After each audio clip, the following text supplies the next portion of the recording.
Hi guys, thank you for tuning in into my YouTube channel. My name is Catherine and I tell true stories, true life stories. If you look at my videos in the few videos of late, I've been talking about some negative energy, witchcraft. But today I'm going to talk about something quite different, the positive energy, prayer. And this is going to be a bit funny because most people think that they believe in witchcraft more than prayer because most of the time prayer is not answered directly, like obviously, boom, like most of the. Okay, sometimes yes, but witchcraft you will see the results, pop, immediately. You see, like, oh, I cast a spell to this guy, now his business is falling. You will see the results. But prayer, kind of, God gives you hints and then you have to catch the hints and then you take the next step. Like, God helps those who help themselves.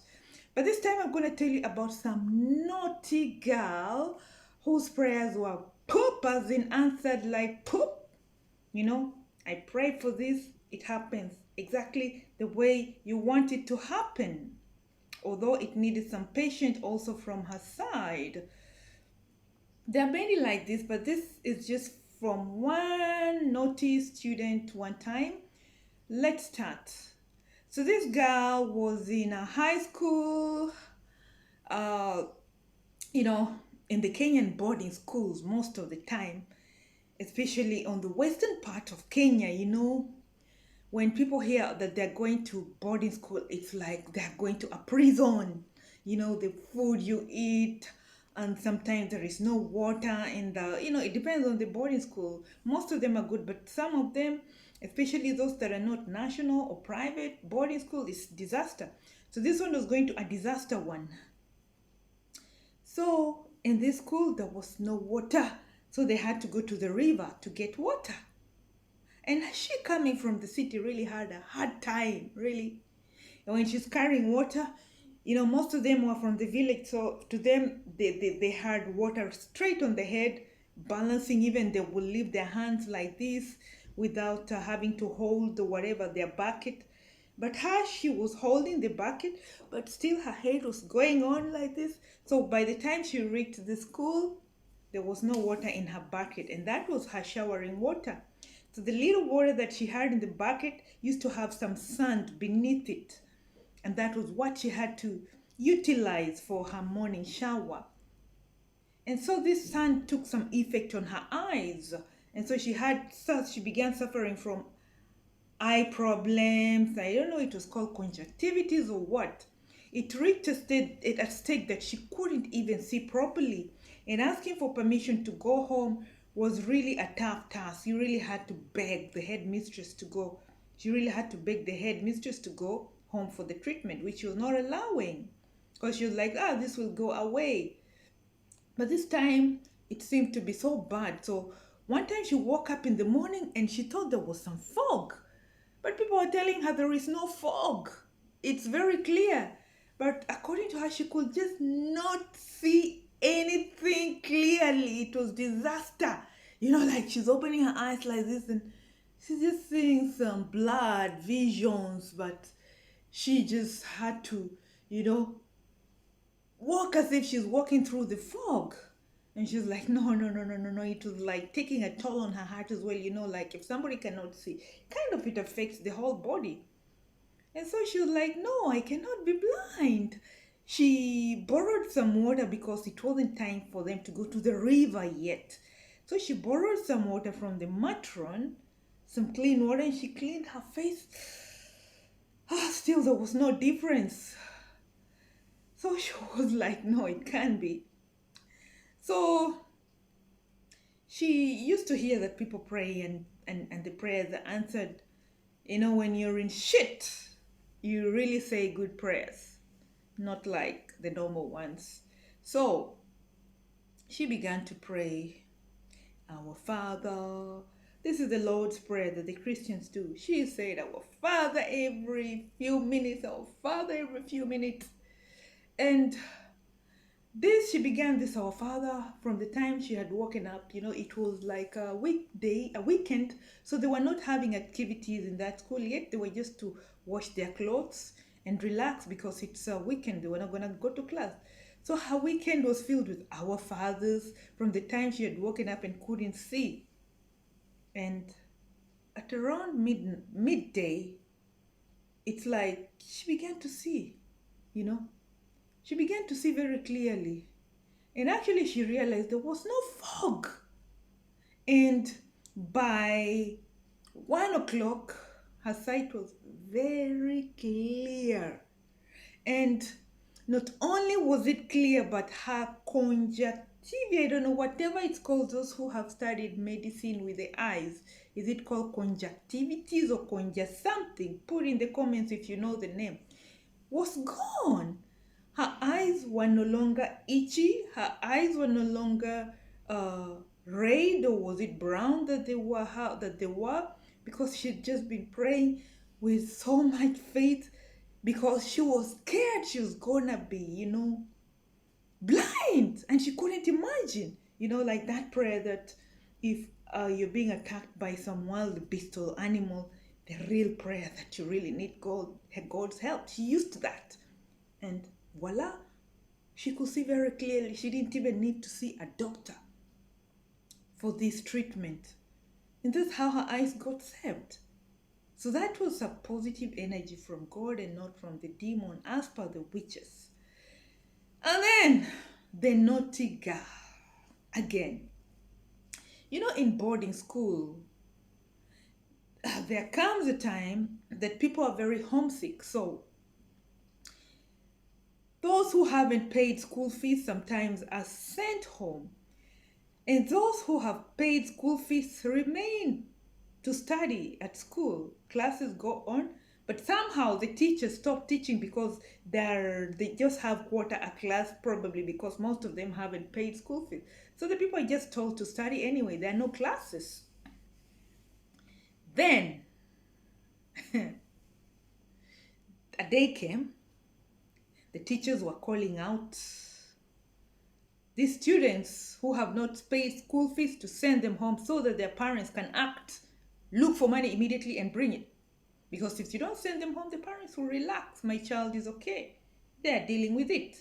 So this one had just a little fee which could be completed within the end of the month, but she was not sent because the teachers understood. But she decided, no, I have to be sent home to bring this money.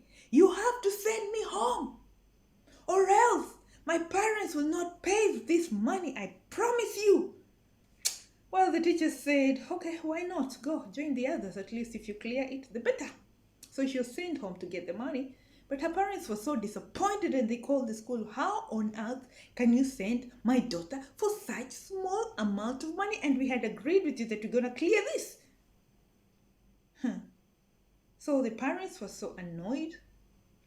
They gave her the money, sent her to school, and told her, okay, since you're here, we will not come for visiting day. So here is your bus fare to come back when you're coming back for holiday. So that was it. Normally they used to send her bus fare when they come on the visiting days, where they bring them food from home, they bring them bus fare maybe to go back for holidays, midterm or end term. So they gave her plus that money. And you know what?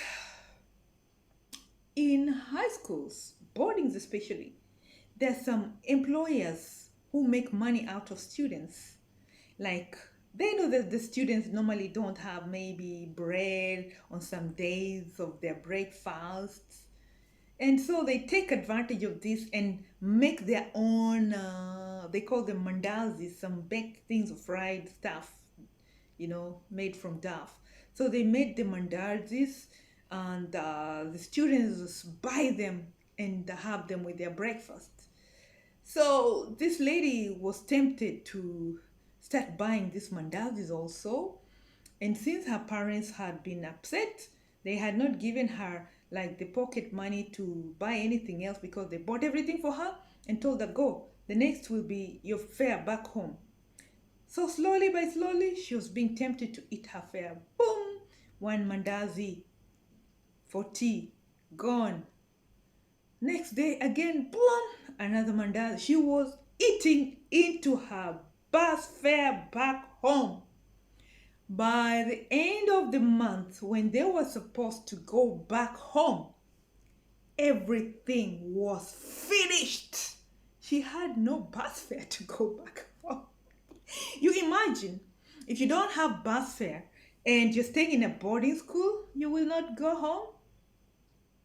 You will be left in the school during the holiday. There is a cook who will be cooking, because there were some poor students who generally couldn't go back home. So they were being kept in the school during their holidays because their parents cannot afford fare, it's too expensive for them. So they just stay behind, saves the parents a lot of fare, and so the school cooks for them, especially if the holiday is short. So she was gonna fall into that category because she knows her parents had given her fare and she had squandered all of it. And again, the naughty girl was like, what do I do? And then she remembered our Father who art in heaven, and she knew that they say prayer without action doesn't work. And so with our Father who art in heaven, she used to knock on the teacher's doors. Gong, gong, gong, gong. I don't have bus fare to go back home for my holiday. She will tell the teachers, and the teachers will look at her like, my God, why didn't your parents give you bus fare? You need to write a letter home. And like those days, there was no fast communication. No, there was no smartphones, and anyway, if there were no smartphone, of course they wouldn't allow them in school. So they told her, write a letter home, tell your parents to send you the money. Well, it was just a week to going home, and a letter will take days. And not only will it take days, she didn't know when her parents would go to the post office that time. That those days where you have to, I think they're still there, go to your post box, pull out a letter when you want. It will not just come to your phone. So that will be maybe another 3 weeks before they will think of going to the post office. She was like, oh no, this cannot be. I cannot stay here, man. The cold water, going to the river, and the food, the beans that are so hard with the maize, with some weevils inside. That was the main meal. And some ugali that crumbles. So she was like, no way, I cannot do this. Our Father who art in heaven, hallowed be thy name. Thy kingdom come, thy will be done on earth as it is in heaven. She completed the prayer every day as the days ticked toward to go home. And nothing was happening. No teacher was ready to give her the fare, even though she said she will give them back. And she was not a thief, so there was no way she's going to break into somebody's lock and steal money. And furthermore, she wouldn't get any money because money was being kept in the office with the bursar. So if it's time for you to go home, you go get your money. So what happened is, one time there was during one of our fathers, there was a time that there was a function going on, a big function, could have been an ordination of some priests, because she was in a Catholic school and there was a big church there. And that day there was an ordination of priests big going on there. And so the students had to attend that ordination mass because it was the only mass that was going to happen on that day. So, well, she was there in that ordination mass, but her mind wasn't in the mass. Her mind was just how she's going to go home. She was even wondering how she's going to start walking. She was not staying in a walking distance, but that desperation put her head into how was she going to start walking. Desperation. So, as she was attending that mass, she was walking in the crowd, and then suddenly one of her aunties appeared. She was so happy to see the auntie. And it wasn't even in her head about the bus fare. When she saw her auntie, she was just thinking of money to buy mandazi, more mandazis and bread. That's what, because she knew that this auntie was very generous with, throwing out money like that. Whenever she meets her, she will take her out. Here was her auntie had come for the ordination. She was so excited. They just bumped into each other in such a big crowd that you wouldn't imagine meeting your relative. She just heard from behind her. Her name was Anita. Anita! She turned behind and boom, her aunt was there. They talked a bit, how's your school, how's your eyes, things like that, because she had heard about her eyes issues. She said she's okay, blah, blah, blah, blah, blah. And then the auntie was about to go now because they had come in somehow a van that was about to leave. And then before the auntie left, she suddenly turned and asked her, do you have bus fare for your home to go back home because you're about to close? And she said, no, I don't have bus fare to go back home. And the auntie removed bus fare from her pocket. Wham! Plus some extra pocket money for the mandazis. And that's how this Anita managed to get her fare back home. She had some extra for mandazis and she had some extra for the bus fare. She couldn't believe it. And this time she said to our father for thank you. Thank you that she was not going to explain to her parents what happened to the fare. Wow. That's how she got home finally for her holidays. As if that is not enough, this same Anita, when she finished her college, she was quite jobless. She was looking for work. She wasn't getting it. But our Father who art in heaven, hallowed be thy name, miracle happened again. She was on the computer. Her hobby was just chatting with random people, blah, blah, blah, blah, blah. Her dream was to go abroad, work in London or maybe New York, things like that. And so she had joined this chat club of international travelers, hoping that she meet somebody who knows about these places. And while she was sitting there just chatting, of course she had to make friends fast. Somebody just popped up, pop, from nowhere. Hi, my name is Anita. My name is blah, blah, blah, blah. How are you doing? Which country are you? I would like to visit that country, blah, blah, blah, blah, blah. So this was the person asking, was interested in traveling to Kenya. And so they began chatting. And then the person asked, what do you do? This person was in London.